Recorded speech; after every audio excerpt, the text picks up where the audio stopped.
Welcome to AU Hoop Talk with Coach Brennan, presented by 1757 Golf Club. Coming up on this week's edition, we'll talk about the Eagles finally getting the season going. We'll talk about going up against Navy, and we'll discuss virtual tickets. All of that after this. Broken windshield, take one. Hey guys, my windshield just got broken. I feel like I need to blow off some steam. Let's go. 1, 2, 3. Mr. Blanks, there's no need to be stressed. Geico makes it easy to file a claim online, on the app, or over the phone. Yeah, but what if I never hear back? That's gonna make me want to go, check. Nope, your Geico claims team is always there for you. That makes me want to celebrate with some fireworks. 5, 6, 7, go. Boom, boom, boom, boom, boom, boom, boom, boom, boom, boom, boom, boom. Yeah! Geico, great service without all the drama. So, Mike, let's jump in. You guys were supposed to start the season a few weeks ago, but, typical things that we've all been dealing with, and you guys had a tier 1 positive test. Take us through kind of how that went and what you were able to do and what you kind of weren't able to do during the downtime that has gotten you to this point. Right, yeah. Well, it's a huge disappointment not to be able to play. But, just like everybody else, we're, just putting things in perspective. Things are a lot worse for a lot of other people out there. So the guy, you're practicing and gearing up to play in the games. That's like the ultimate goal. So when you don't have the games at the end of all this practice, it makes it a little difficult. But yeah, we got, and everybody's, it seems like everybody throughout the country has gone through this, where they've been shut down at one point or another. And to be honest, we had been going for a while, for a long time straight. So a break wasn't the worst thing. It was just that it's a 10-day break, which is a little bit too long, but we did, we could have used a 3 or 4 day break, certainly. So it wasn't the worst thing in the world, to be honest.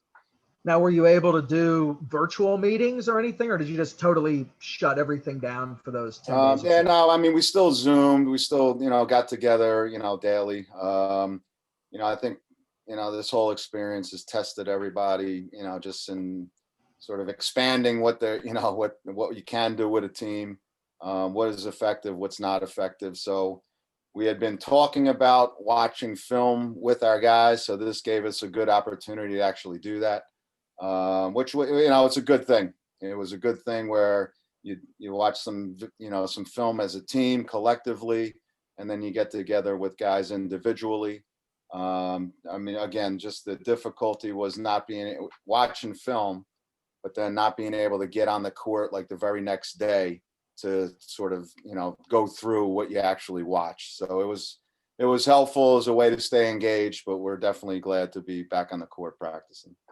Now, this weekend, the way the Patriot League has it set up this year is it's weekends to be played, Saturday, Sunday, 1 day at home, 1 day on the road. However, this weekend, both games are going to be over in Annapolis against Navy.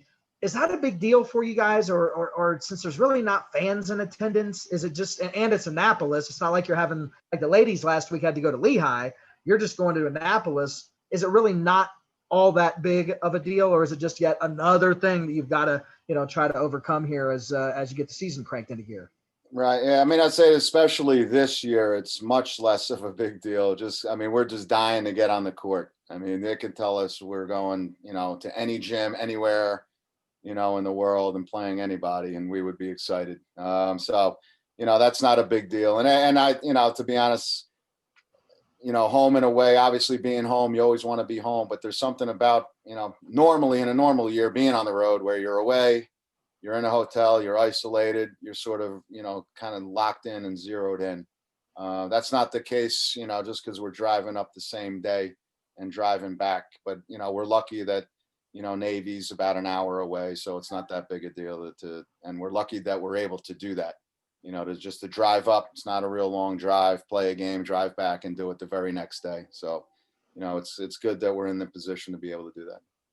Now, of course, you guys are going up against Navy. That's the first team that you play, and naturally, they're sitting at 4-0 in conference. They've beaten Lehigh both times they played them, and they beat Bucknell both times they played them. What have you seen from the mids this year? They're a little bit more of a veteran team than we're used to seeing from Ed DeChellis' squad.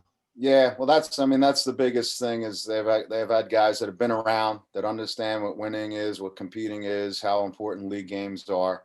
Cam Davis is, if not the best player in the league, definitely one of the top 5. And he's older and he understands, hey, you only get so many opportunities here.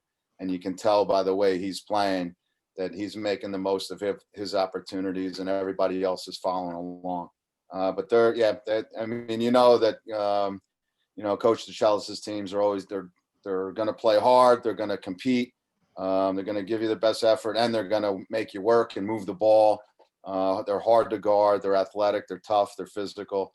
So it'll be good challenge, good test to see where we are at this point. You mentioned Cam Davis. He's obviously a lot to deal with. How about Richard Njoku? Big dude, shoots almost 66%. It's second in the conference right now. He's also going to be a handful. Yeah, well, I mean, part of it is their, Navy, their culture of playing hard and just how they play. But the other part is they get guys that are like that. And I remember watching, Richard in high school, and he was the beast then. He just played so hard all the time, competed, played like he had a chip on his shoulder. So that's just who they are and what they are. So again, it'll be good for us to we're going to get smacked in the face, essentially in this game at some, right away maybe, but it'll be good for us because we've been just, playing against your roommate is a little different than playing against, one of the best team in the league right now. Now, we talked about the fact that both these games are going to be over in Annapolis, and unfortunately this year there aren't going to be any fans at Bender at any point this year. So what the marketing department's doing is the virtual tickets. It's a way to get fans engaged and keep them, one with the team. Talk about that and what that means to the program and being able to figure out a way during these ridiculous times to have fans, have a way to feel like they're a part of the program. Yeah, I mean, we get great support. We got people that really, really care about the program, about the team. So just trying to, get as many people, engaged as possible. I think it's a great thing that we're trying to do. And obviously we'd love to, expand that and grow it, as much as we can. But we got some diehards, and their support is so necessary, especially for a program like ours. Any little bit of support goes a long way in what we need to do to just stay competitive, keep the kids fed and healthy, and, do the things that we have to do to be prepared to compete at this level. Now, before I let you go this weekend, if you can check out and look through and think about a couple keys to the game presented by Geico as you go up against the Navy midshipmen.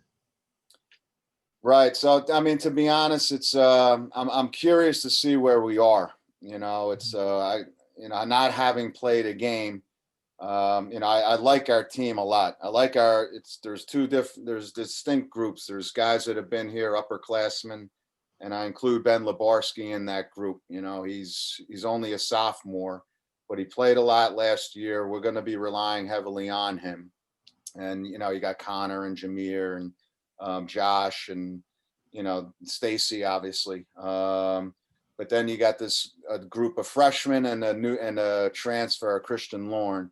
So it's a whole group of new guys, but they've, sort of followed the older guys' lead. I mean, they're just working so hard, sharing the ball, doing all the things that we're talking about doing. So it'll be interesting to see, where we are, who's going to be ready to compete and get us a second shot and do all the things that we practice when you're going up against people that you don't know. So I don't know where we are, but I feel good about this group, whether we were able to do it this Saturday or Sunday. That's the biggest thing, is getting this experience, so it's not just the coaches saying, hey, you gotta guard your man, or you gotta play harder, because in a game, it's not going to be that easy.